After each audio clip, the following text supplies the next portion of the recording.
All right, welcome back to CS196. Today we are going to be covering Git Part 1. If you haven't met me yet, my name is Sami Alqadi. I'm the other instructor for the course, so the last two lectures were covered by Rohan, and Rohan covered Bash very nicely. So we will be going into today's lecture with the understanding that you guys do have some experience with Bash. So today we're going to be going through Git Part 1, and those are the only objectives for today. We're going to be covering Git and GitHub. So let's go ahead and get straight into the lecture. So what exactly is Git, and why do we even use it in the first place? So Git is what we call a version control system. And what it does is it allows you to track changes in your computer files. It allows you to collaborate with other developers very nicely. It allows you to recover previous versions of your work as a result of it being able to track those changes in the files. And also, Git is the most commonly used version control system. It is the most modern one. It is what you will see at almost every company that you work for, and essentially any project that is run through this school. And so, as a result of this, Git is very important to understand thoroughly. Many people go through the computer science curriculum never having any real experience with Git. So looks like we have some people lagging, although the stream should be fine. So if you are lagging, just try to refresh your page. So as we were saying, it is extremely important to understand Git. This is one of the biggest benefits of taking this course. I'm going to try my best to explain the concepts of Git to you. And throughout the semester, Git is what you will be using in your projects, and we will also have a homework on it to enforce the concepts that you guys learn here today. So now many of you have probably learned about Git or heard of it at some point.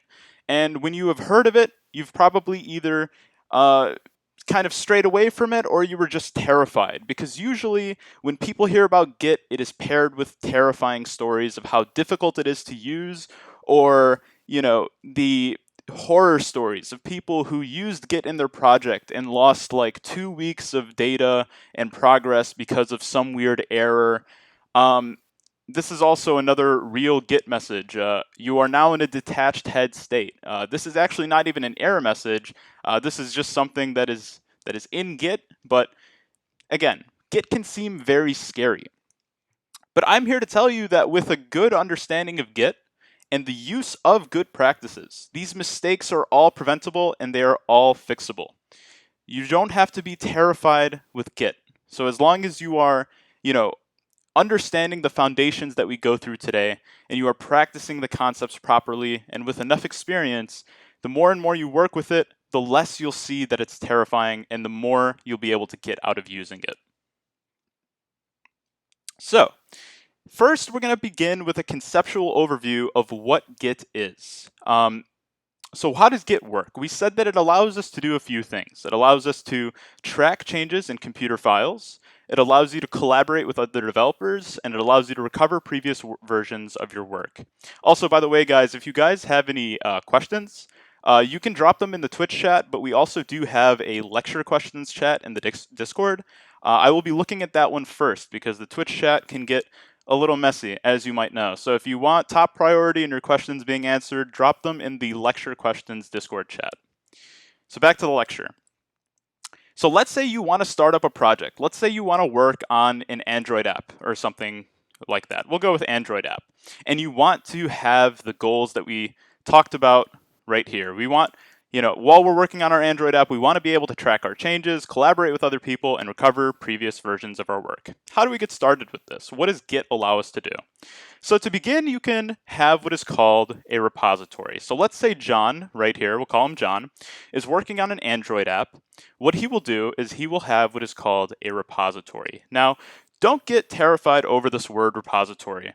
It's just a fancy word for folder, but we're using Git terminology here, so the terminology for it is a repository.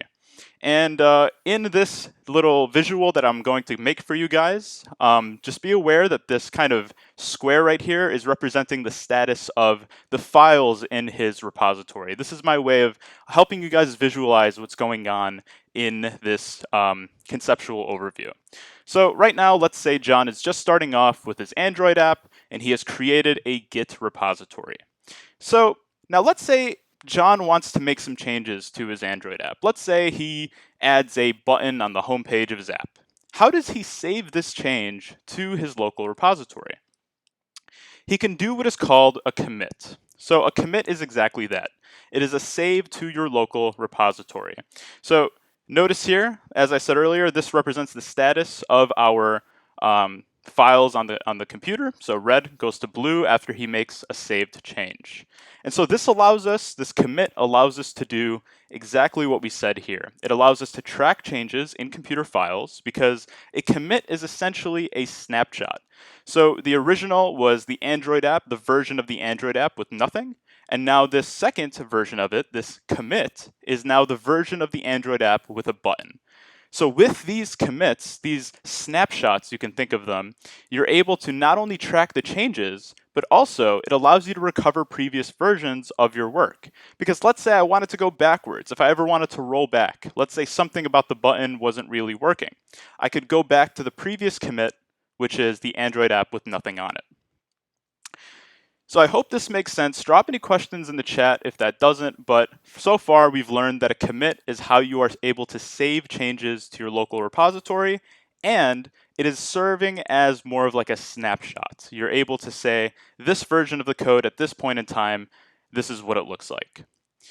But we also said that in Git, we can collaborate with other developers. So how do we actually collaborate with other developers? Let's say our friend Matt wants to join in on our project. He wants to join in on our Android app and he wants to help out. How can he actually join in? Well, notice in the middle here, I've created a GitHub repository. This is what we call the remote repository. So in this case, the remote repository is just GitHub. There are other types of remote repositories that you can have. You can think of it as just a server that is exposed to multiple people. You know, there are different platforms. You can have GitLab. There's Microsoft Azure. Some companies host their own remote repository like inside of their company. But in this case, we're just going to use GitHub, and that's what we will be using in this course. So if I want to have Matt get the files on John's local repository, the version of the Android app with the button on there, how can Matt get that from him? Well, we can't just send it directly from computer to computer because if you think about it, that isn't exactly safe, and as more computers join in the mix, that's not very scalable. So instead, we have this remote repository. And so John, in order to get his changes to Matt, can do what is called a push to the remote repository. So now the remote repository has the version of the Android app with a button on the homepage. And so from here, after John has done a push operation to the remote, then Matt can do what is called a clone operation to his repository, and now he has copied over the files from the remote repository to his own local repository. And so here, it is important to note that clone is mainly like a one-time thing. Clone is what you use when you're joining in on a project and you want to, help out and clone in and copy over the files from the remote. So now if you notice, all three areas here, John's repository, Matt's repository, and the remote repository all have the version of the code with the button on the home page. But we also said something that was important. We said it allows collaboration with other developers. This isn't quite collaboration. I mean, I just showed you how, we can ship some files over basically. But how can we actually enable collaboration? Well, let's say Matt wants to create a change. He's excited to work on the project, and he creates a commit of his own. I'm blocking the slides a little bit here, but as you can see, it's just a commit. So let's say he adds in a search bar and he makes a commit, a save to his own local repository. You'll notice that on his version of the code, he might have the search bar and button, but without actually sending it anywhere, his changes just lie on his own computer. So if he wants to send it back to John, he can update the remote repository by also doing a push, just like John did. And from there, John can do an operation that I haven't showed you guys yet, which is the pull operation. So pull is how you're able to, once there are changes on the remote repository, and you've already cloned the remote repository. Pull is not the same as clone. Clone, as we said, is kind of like a one-time thing. However, pull is once you have actually cloned the remote repository, then you can bring in the changes that are on the remote into your own local repository. So this is basically just a very simple use case of how you can collaborate with other developers. And so let's say we have our friend, we'll call her Mary. Actually, first, let me show you guys that there's no visibility here. You can't communicate between the computers. Everything has to go through the remote repository. And the reason why this is the way it is kind of displays why we have GitHub in the first place. And so the reason why we have GitHub is because GitHub is what is kind of exposed to the world. We don't want to open up our own hard drives to the world because then that wouldn't really make sense and it would be kind of unsafe, right? If we injected data into other people's hard drives directly, it wouldn't be very safe. So we have the remote repository. And so as we said earlier, let's say we have our friend Mary and she wants to join in on the project. She has a repository with no files in it. She can, as we said, do the clone operation from the remote. And now she has the version of the Android app with the search bar and the button. And so from here, all of our repositories have the same exact code. And notice here again, clone was that one-time operation that we do to copy the files over from the remote repository into our local repository versus the pull command, which is once we have cloned it and there's just some changes sitting on the remote, we can pull them in using the pull command. So we're going to go over in detail what these commands are, but I just wanted to show you in a kind of big picture how everything serves into each other. So first, we're going to go through some Kahoot questions. If you aren't fully understanding the concepts already, that's fine. We're going to go deeper into detail into what these commands are doing, and then later on, we're going to show them off in the terminal. So here's the Kahoot code. Go ahead and join with your net ID, otherwise you won't get attendance. And we'll have 3 Kahoot questions to start with. I'll give you guys about 2 minutes to join. And in the meantime, drop any questions that you might have.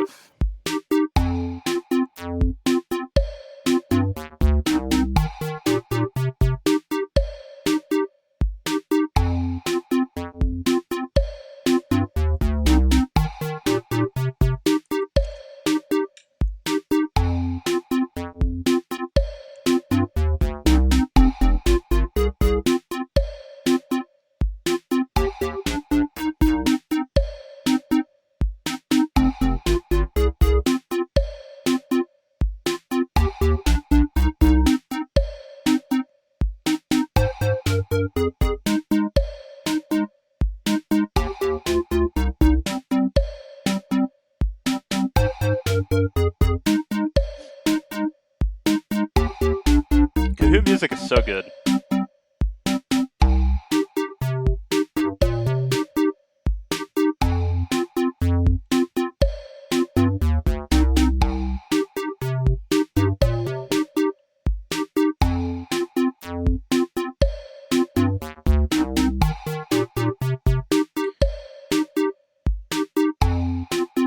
So I'm going to mute the music real quick.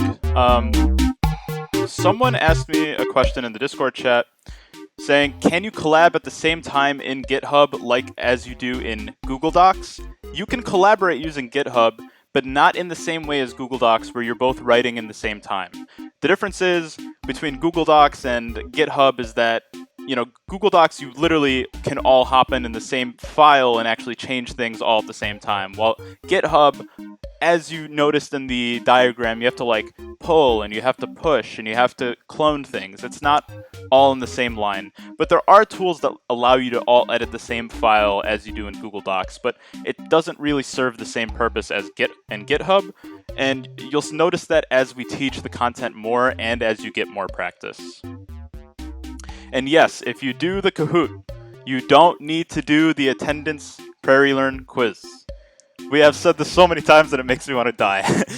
If you do the Kahoot, you don't need to do the Prairie Learn attendance. The Prairie Learn attendance is for the people that watch the VOD because they're in bad time zones. The Kahoot is for the people that watch live, but they both give the same exact credit. if I have to say it again, I'm gonna probably cry on live stream, and you guys don't want to see that. Alright, so let's get started with this Kahoot.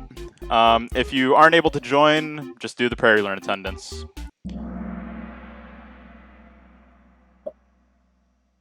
Okay. So true or false, if you want to send local repository commits to the remote repository, you should run the pull command. True or false?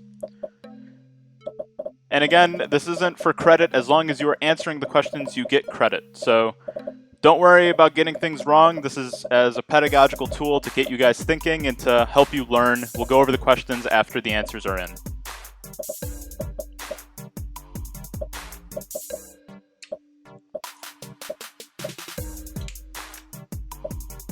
And I'm experimenting with the delay time. Usually I give like 30 seconds for this question, but I don't know how bad or good my internet is and how bad or good your internets are. No extra credit for today's lecture, but we will have opportunities for extra credit very soon. Keep an eye out. So, the answer to this is false. If you want to send local repository commits to the remote repository, you should not run pull. Pull is what you run when there are changes on the remote, so in this case GitHub, and you want to pull them into your local repository. Meanwhile, the command in this case that you would want to use is push. What push does is it'll take all of your commits, all of the saves that you made to your local repository, and send it off to the remote repository. So people in chat have been asking a couple questions. What if there's a collision between files you changed and files you just pulled? We will go over that in Git Lecture 2. Great question. It's a little bit too complicated for today. It's not super complicated, but I don't want to hit all the information to you guys at once. We'll go over that on Lecture 2. And it looks like there are no other questions there. All right. So I hope the answer to this makes sense. Long story short, it's push, not pull. Leaderboard, if you guys care about it. 2 more questions. So you just joined a development team that uses Git. To start contributing, what Git operation would you likely invoke first?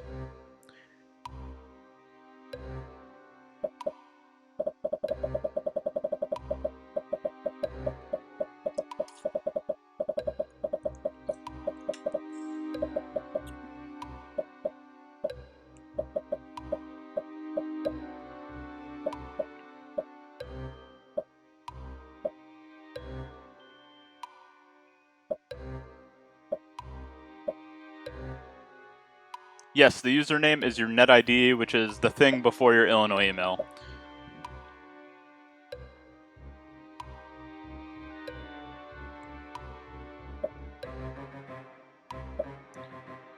Okay, I'm just gonna go ahead and skip because I believe everyone should be answered by now.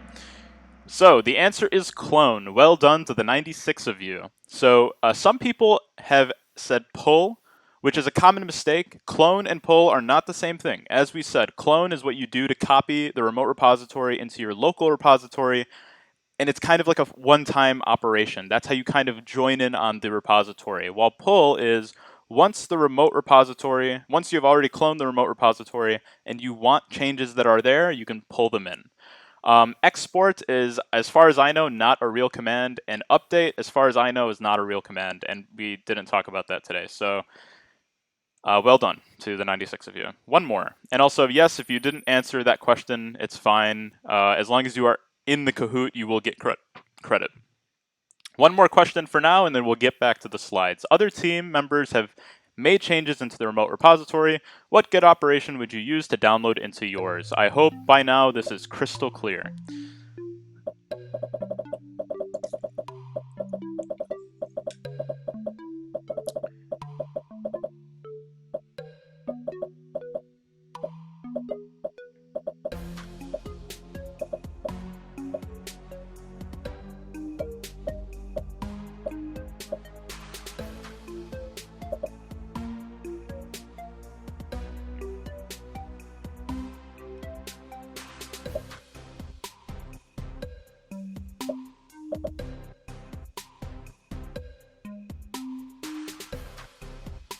Okay, I'm just gonna skip.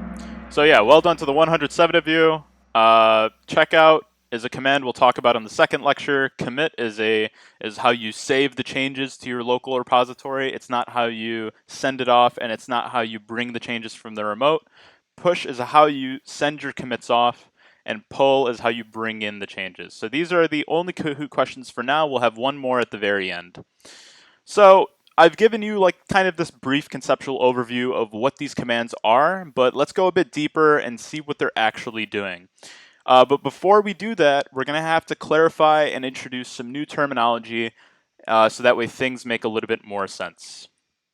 So, and yes, it is the same Kahoot. Just stay in the Kahoot, don't leave it. We will have more questions in it towards the end. So, let's introduce some new terminology. The four environments in Git. There are four different environments. There is the working directory, the staging area, the local repository, and the remote repository. These terms are important to define now because you will see me using them in next lecture and a little bit more in this lecture. So first things first, the working directory. Nothing fancy, just a plain old folder. This is the environment is the same as what your operating system knows, and these are all of the files tracked or untracked by Git. It's just a plain old folder. Another environment in Git is the staging area. So this is something that I haven't actually mentioned yet. Git can only track what it knows about.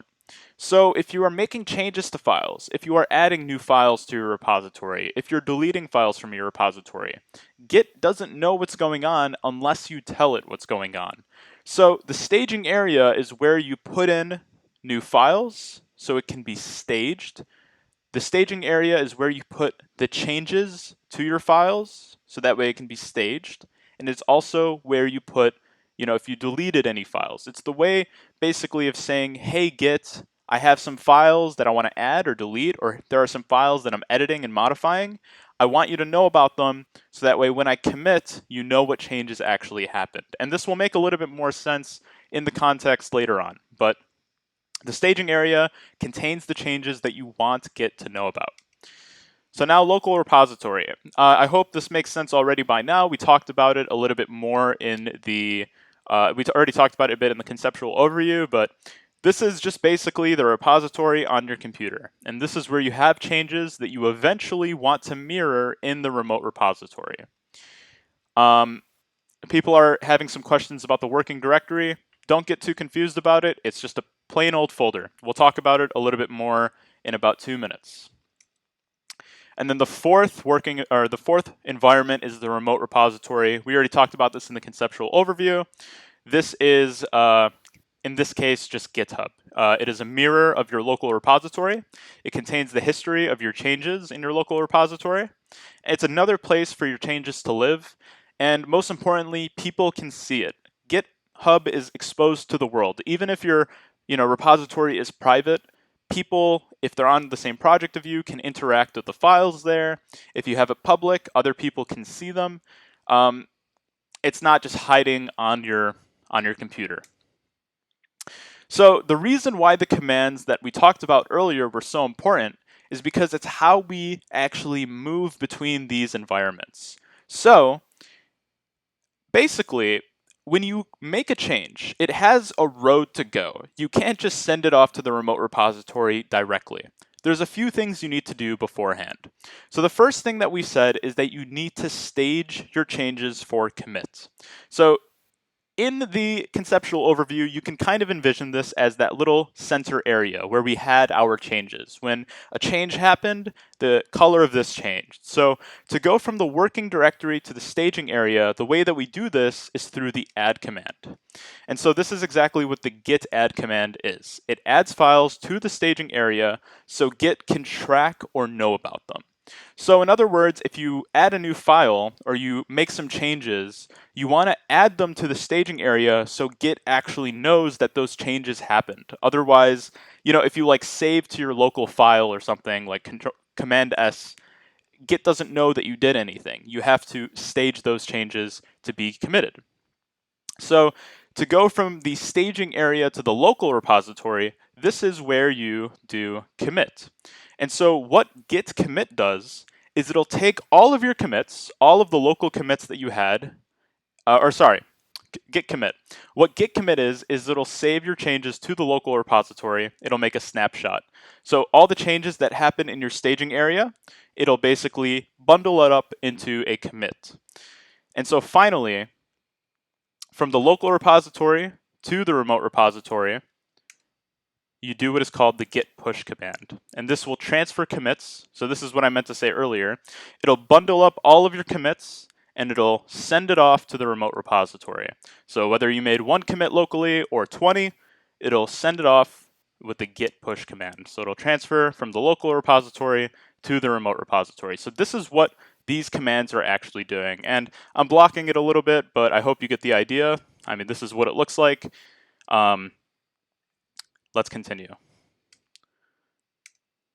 And so finally, the last command that we showed you is the pull operation. So if the remote has updated, if there were some changes on the remote, and you want those latest changes in your local repository on your computer, you can do what is called git pull.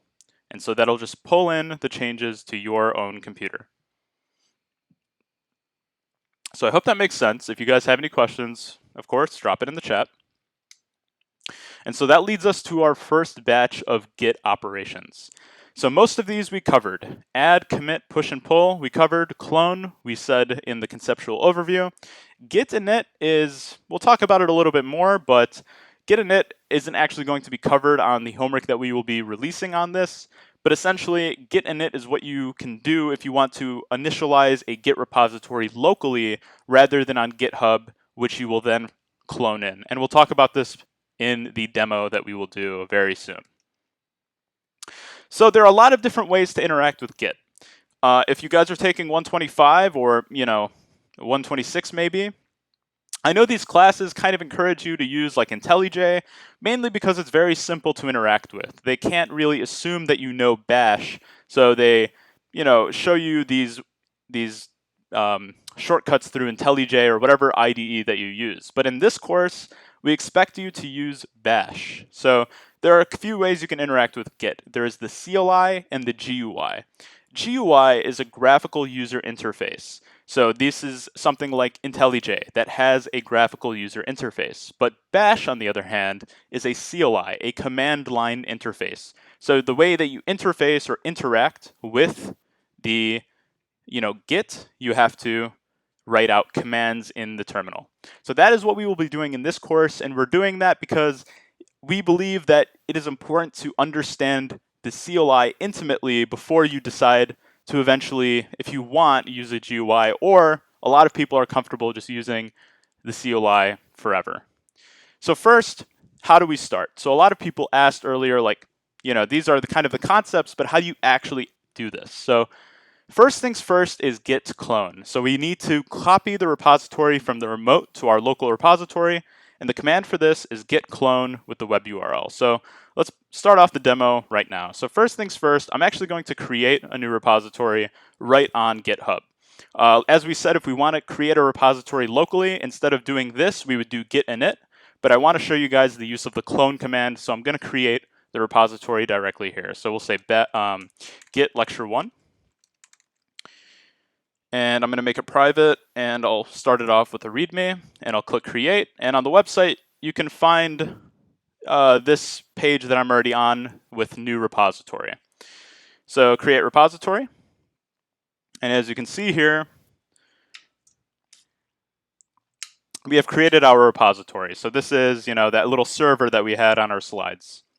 And so the way that we can clone it is first, we need to get this little URL right here. And then we'll go into the terminal. So I'll go ahead and bring over the terminal here. And so git clone, and let me increase the size on this a bit. That should be good. Git clone, and then the URL. So as you can see, once I hit ls, you'll see that I have git lecture 1. Test demo is what I was doing before lecture to make sure that everything was good, but git lecture 1 is what I just cloned in from GitHub. So I can cd into that directory. And as you can see, when I hit ls, all I have in here is a README. So the reason why there's a README in here is because I initialized it with one from GitHub. So as you can see, here I have a README, and here I have a README. Now let's say I want to add a file. Let's say I want to touch, we'll say demo.txt. So when I hit ls, you'll see that here I have demo.txt. But if you look here on the remote repository, even if I refresh, nothing has changed. That's because I've created this on my working directory, my local repository, but I haven't sent anything off to the remote yet. So if I were to do git commit right now, just quickly in the chat, do you guys think this will work? Would I be able to create a commit straight away? I've created a new file. Can I create a commit? Just let me know in the chat. So right away, I'm getting spammed with no. Yeah, so they're correct. No, you cannot. So let's say I try to, or we'll say added file. So right away, Git will tell me there are untracked files. And so what that means is that, as we said in the slides, you have to go from the working directory to the staging area. I haven't staged any of my changes for commit. These files aren't tracked. Git has no idea that they even exist. So that leads us to our first workflow. So I call this our first workflow because these three commands that I'm going to show you are basically, in a specific pattern, you'll be using them quite a bit. You'll be using them basically whenever you want to send off a change from the local to remote. So first things first, you need to do git add to add files or changes to the staging area. And there are a few ways you can do git add depending on what your use case is. So for now, we can just go ahead and start simple and just say git add file name. This is the bash command, and you can also chain multiple file names as well. So let's go ahead and start off with just the file name. So the name of the file, as we said, is demo.txt. So I can just do git add demo.txt. And now if I were to do a commit, which is the second part to our workflow, because we said we want to go from staging to local. That's how we do it with commit. And so here, the first command that I want to show you is just git commit with the -m flag and a nice, concise, descriptive message to follow. So make sure your commit messages are descriptive. Don't just write random things in there. If you made a change, describe what the change you made is. So here, we'll do git commit with the -m flag and the message to follow. So we'll just say added demo.txt. So here, Git will just basically say that you have created a commit in which you've added a file. So now, if I go on my remote repository, you'll see that demo.txt is still not there. And so people are asking, what does -m mean? -m just means message. It just basically, if you remember from the bash lectures, the ls-a flag from the homework, in this case, it's -m. This is our way of telling bash, hey, I have a message coming up for you. And we're modifying the way you use git commit. So as I was saying, the change is not on our remote repository because we just made a commit and we just added. So the way that we actually take our commits and send it off to the remote repository is by doing git push. Git push is a very easy command. All you have to do is say git push. So you'll see here that we've successfully pushed. And if I go here, refresh the page, we'll see demo.txt.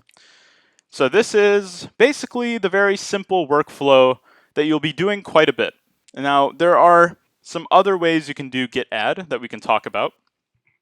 So let's talk about git add --all. Git add --all is if basically, you have no concern over what files you want to add or send off. You just want to add everything. You want to add all of your changes. You would do git add --all. It's faster that way if you want to do it, because if you were to add every single file that you've added or changed, that would take quite a bit of time. So let's go ahead and actually show that off right now. So let's say I want to edit demo.txt. So we'll use the Vim text editor. So as you can see, demo.txt is completely empty. So we'll go into insert mode and we'll just say shopping list. Let's say I want to create a shopping list. So I can write and quit. So now if you look into demo.txt, there's shopping list there. And if you look at it on the remote repository, of course, the changes aren't there yet. So now if I want, as we said, we have to stage the changes. In this case, we've added the file already. But as we said before, in the staging area, we have more than just added files or deleted files. We also have edits to those files. So in this case, we can do git add demo.txt. This will work. Or we can just do git add -- all, which will add everything. So in this case, demo.txt. Or another option is git add dot.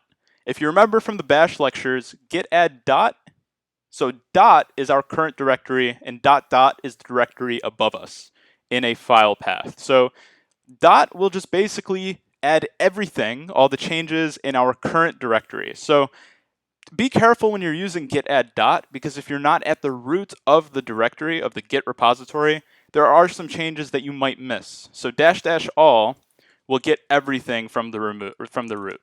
So in this case, we'll just do git add -- all. And so if I do git commit -m, we can just say defined shopping list and git push. And so now, if you look and I refresh on the remote repository, shopping list is now here. So I can show off some of the other commands. Git add -u will basically stage modifications and deletions, but this is without adding the new files that you might have added. So what that means is if you have, let's say in Vim, let's say I open up demo.txt again, and I add a few things. Let's say watermelon and a pen, and I write and quit. And also, let's say I add in a new file called, let's say, class.txt. So now we have modifications to demo.txt, but we also have class.txt, which is a new file. Git add -u will simply add the modifications that we've made to demo.txt, but it will not add the new file that we've made to the staging area. So if I do git add -u, and I haven't formally showed this command yet, git status, but if I do git status, what it'll tell us is that we have had some changes that we have put in the staging area. This is in the green here. The modifications to demo.txt that we made, they're in the staging area because -u will handle that, but class.txt is still untracked. It's not in the staging area, and that's because git add -u does not add new files. So if I want, I can just add them. I can add it directly like this if I'd like. Or, if I use that command, I'm under the impression that I don't want that new file, so I could have just committed right away. We'll just do git commit -m, and we'll say added class.txt, git push. So, and if I refresh here, you'll see that this change is now here. So I hope that makes sense of all these git add commands. Use the one that is best for you at the given time. And someone is asking, what happens if you added a file to the staging area by mistake? That's a command that I haven't actually showed you because it's not really used too often, but it's a good question. You would just use git rm and then the file name. And then that will take it out of the staging area if you added it by mistake. How does bash know where your remote repository is? When you do git clone and then the URL, then you have initialized a git repository, a git folder in your file system, which tracks all of the information of where the remote is, who can commit, and etc. And actually, if I do ls-a showing the hidden files, you'll see that there is a .git in this folder. That just basically means that this folder is being tracked by Git. I hope that answers your question. Okay, and finally, one little caveat, the -a flag on commit. So basically, if I've made some changes to a file, so let's say I vim demo.txt again, and I add in some changes. So let's say I add in pencil and a laptop. Then I can write and quit. And so what git commit -a-m, or you can just chain it as -am with a commit message. Then what this will do is it'll add the message, because that's what the M flag is, and also at the same time, A is for add. But the important thing to note about the -A flag is that this is only for files that you have already added. I'm blocking a little bit, so I'll just show you. This is only for files that you have already added. It's not for new files. This is similar to -U. So this is useful if you don't want to keep on adding and committing. You can kind of do it all on one line. Just be aware though, if you have added new files, git add -A will not add those new files. It will just add the modifications. So here I didn't do git add first. I did all in one line -am. A for add, modifications and deletions, and M for message. So if I do git commit and then I do git push, you will see that here our new items are added. So that is our first workflow. This is something that you'll be doing quite a bit whenever you want to take your changes from local to remote. And so it's basically just add, commit, and push. Or if you don't want to add, if you want to shortcut the -A flag and then push right after it. So I already demoed it. And so now let's show off the pull command very quickly. Let's say there are some changes on the remote that you want to bring in locally. If you remember correctly, this is where we use git pull. So this is when we want to get changes from the remote in our local repository. And the command for this is very simple. It's just git pull. So in order to simulate some changes on the remote repository, I'm going to be editing directly on the website here. But this is something that we'll talk about in the homework. Only use this button, this edit directly on the file, for pretty small changes, like things that you want to edit to like text files or MD files kind of on the fly. Don't actually write your code in on the website like this. This is something that, it's for on-the-fly fixes. And in this case, I'm using it to simulate. For example, let's say Rohan joined in on this project and he wanted to make changes to the remote. Then he would clone in the repository, he would make his changes, he would add, he would commit, and he would push. And then those changes would be live here on the website. I don't have another person with me. I only have myself. So I'm going to be making the changes straight on the remote just to show you guys how git pull works. So let's say I add in a desk and a phone.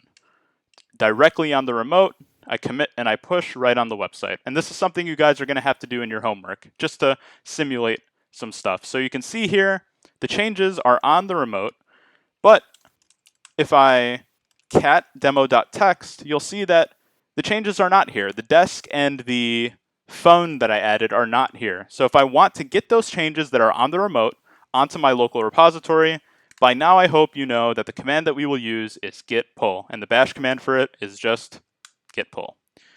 So now, if I cat demo.txt, you'll see that we have brought in the changes from our remote repository. So those are all the commands that we're going to talk about today. We have one more Kahoot question. I hope you're ready for it now.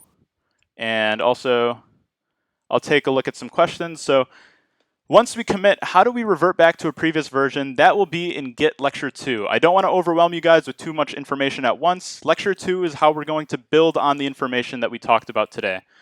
So just stay tuned for that one. So then we have, if I were to edit a Python file in an IDE, can I just push that to my repository through my terminal? Yes, because when you're editing on an IDE, all you're doing is changing the state of the files in your working directory. So all you would have to do is, the text editor I used was Vim, but if I, let's say for example, went in and I opened this file in VS Code. So VS Code is a fancier text editor. Let's say I opened it up, and here it is. Here it is in VS Code. And if I said, let's say a water bottle, and I save it in VS Code instead of a bash terminal. You don't have to do everything in the bash terminal. I would actually personally use VS Code because that's where I write my code. And I did git commit -am, added water bottle, git push. You'll see that the changes lie here, just like if I changed it on my terminal in Vim. So I hope that makes sense. Let's get back to the Kahoot. I'm going to hit you guys with our last question for today. In spots with the question marks, what are the missing Git commands in order from left to right? And here is the photo. I hope it's large enough. I'm asking you guys, what are the missing commands right here, and right here to go from the working to the staging to the local to the remote? And just so you can see my troll answer on the bottom right, let me take off my camera.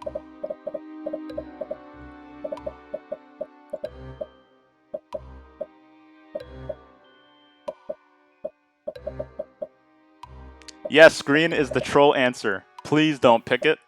You're not funny if you do.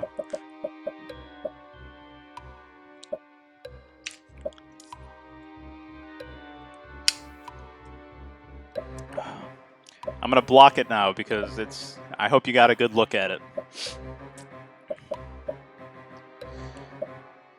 Okay. I'll give you guys the full time on this. It's a little more involved, I guess. Okay, well done to the 93 of you. It is add, commit, and push.